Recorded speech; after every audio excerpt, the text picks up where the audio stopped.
Hello friends, I am Harish Dembla from accurate fortune astrology. दोस्तों, आज की वीडियो में हम आपको बताएंगे यदि शुक्र देव सिंह लगन के अष्टम भाव में आ जाएं तो हमें क्या फल देंगे। इससे पहले कि हम अपनी चर्चा शुरू करें, अगर आप हमारी वीडियोस को पसंद करते हैं तो हमारा चैनल ज़रूर सब्सक्राइब करिए। इतनी सी विनती है। आगे बढ़ते हैं और देखते हैं कि अष्टम भाव में शुक्र देव कैसे फल देंगे। देखिए दोस्तों, सिंह लगन में अष्टम भाव में 12 नंबर राशि है।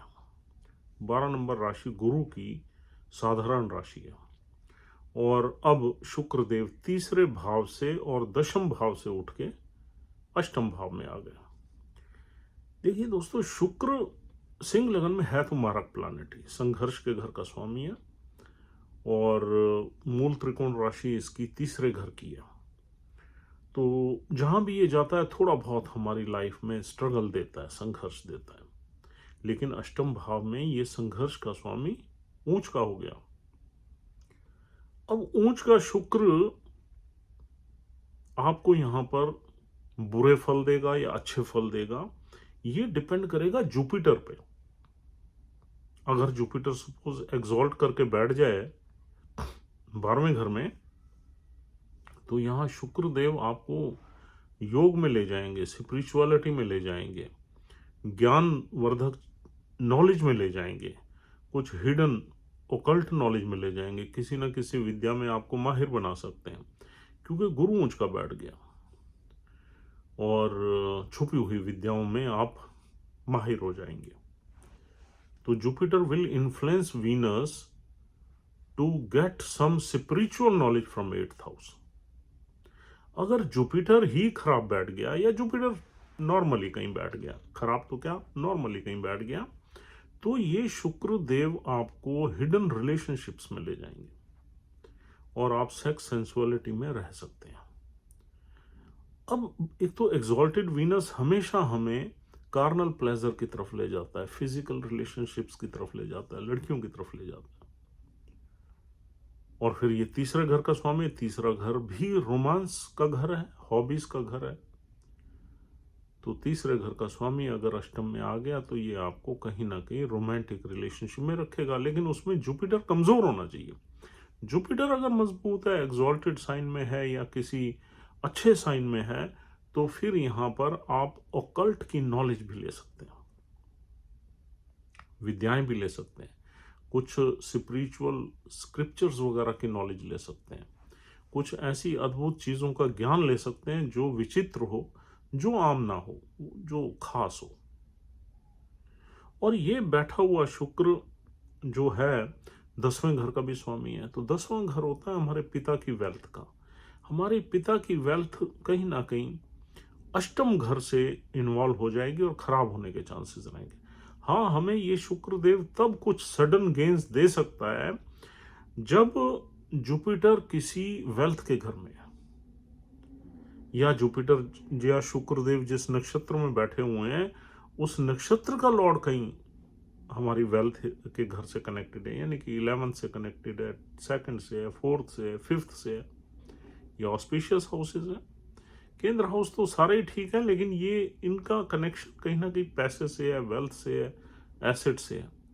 तो अगर शुक्र जिस भी नक्षत्र में है उस नक्षत्र का लॉर्ड अगर 11th हाउस में आ जाए, दूसरे में आ जाए, चौथे में आ जाए, 5वें में आ जाए, तो हम ये मान सकते हैं कि यहाँ पर शुक्र देव कुछ ना कुछ आपको इनहेरिटेंस का योग बनाएगा या कुछ ना कुछ सडन वेल्थ के गेन्स करवा देगा।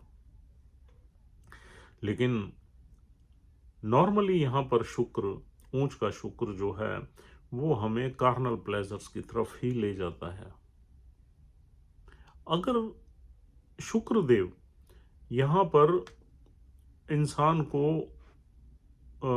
जो हमारे इन लॉज होते हैं उनके साथ अच्छी रिलेशनशिप रखवाता है क्योंकि एग्जॉल्टेड वीनस है और Venus is all about relationships, तो हमारे इन लॉज के साथ हमारी रिलेशनशिप्स अच्छी रह सकती हैं। और अगर ये शुक्र नवमाश में भी कहीं एग्जॉल्ट कर गया या किसी 12वें घर में या अष्टम भाव में आ गया या पंचम भाव में आ गया, तो फिर ये इंसान को भटका देता है। इंसान को ये सेक्स सेंसुअलिटी में ही रखता है। आदमी शादी से पहले और शादी के बाद इन्हीं चीज़ों में ही रहता है। और 12वां 8वां घर है हमारी ऑब्स्टेकल्स का। हमारी जो मेहनत होती है उसमें कहीं ना कहीं ये शुक्र तब ऑब्स्टेकल्स देगा जब ये जिस नक्षत्र में बैठा हुआ उस नक्षत्र का स्वामी 6, 8वें या 12वें में बैठ गया। गुरु की पोजीशन 12वें को छोड़ के एग्जॉल्ट हो जाता है 12वें में, बाकी 6, 8वें नीच का गुरु बैठ गया, तो ये फिर हमें बहुत ही तकलीफ देने वाला शुक्र हो जाएगा और कहीं ना कहीं हमें कुछ ना कुछ बीमारी भी दे देगा, और बीमारी हमें देगा कुछ ना कुछ हमारे प्राइवेट पार्ट्स में। इस शुक्र के साथ अगर कंजंक्शन राहु की हो जाए, मंगल की हो जाए, तो ये प्लेसमेंट वर्स्ट हो जाएगी। इस इंसान का करैक्टर खराब हो जाएगा और यूं कहना चाहिए कि इंसान जो है ना उस चीज़ में ज़्यादा घुसेगा हमेशा। अगर मंगल और राहु बैठ जाए, अगर अकेला मंगल बैठ जाए तब भी ये खराब है, लेकिन तब एटलीस्ट आदमी कुछ ना कुछ संभला हुआ रहेगा। अगर राहु भी साथ में बैठ जाए तो आदमी दूसरों को चीट भी कर सकता है और उसको भी लोग चीट कर सकते हैं। तो ये प्लेसमेंट बहुत अच्छी प्लेसमेंट नहीं है, ये इसके खराब फल ज़्यादा मिलते हैं, चाहे ये एग्जॉल्टेड वीनस ही क्यों ना हो। और अष्टम भाव से हम देखते हैं लाइफ में लगातार ऑब्स्टेकल्स, तो थोड़े बहुत ऑब्स्टेकल्स ये वाला शुक्र हमें देगा।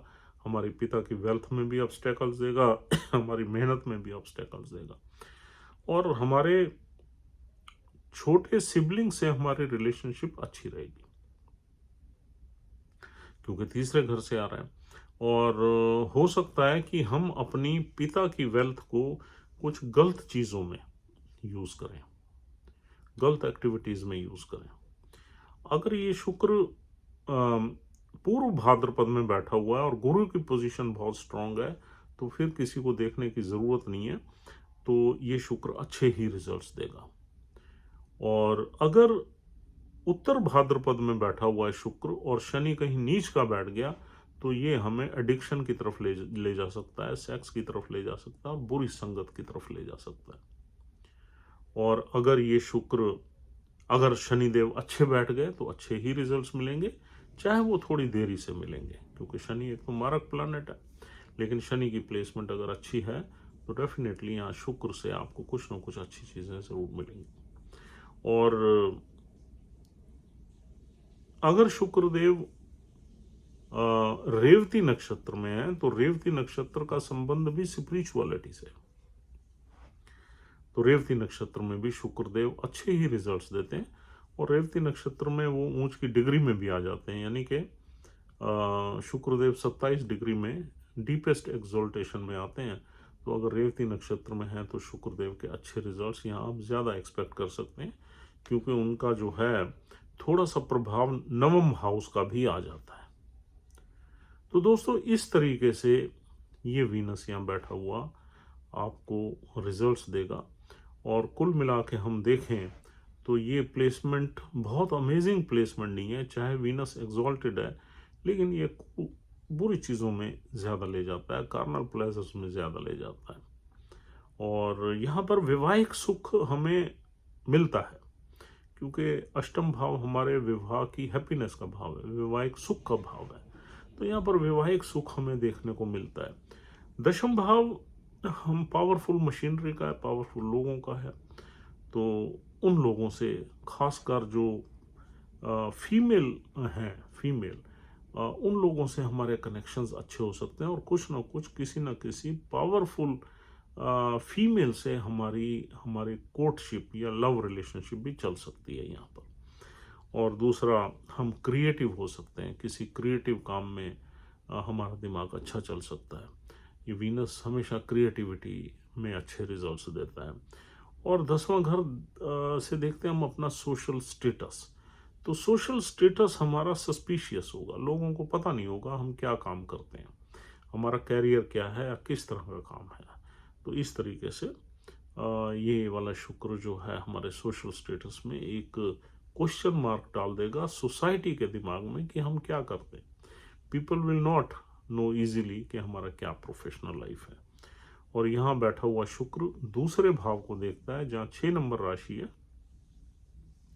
तो शुक्र दूसरे भाव में तभी वेल्थ जनरेट कर सकता है जब जुपिटर और नक्षत्र के लॉर्ड की प्लेसमेंट अच्छी हो, तब आपको कुछ ना कुछ इनहेरिटेंस से ये जो है ना आपको दे सकता है, यानी कि कुछ वेल्थ वगैरह, सडन वेल्थ वगैरह देने के योग बना सकता है।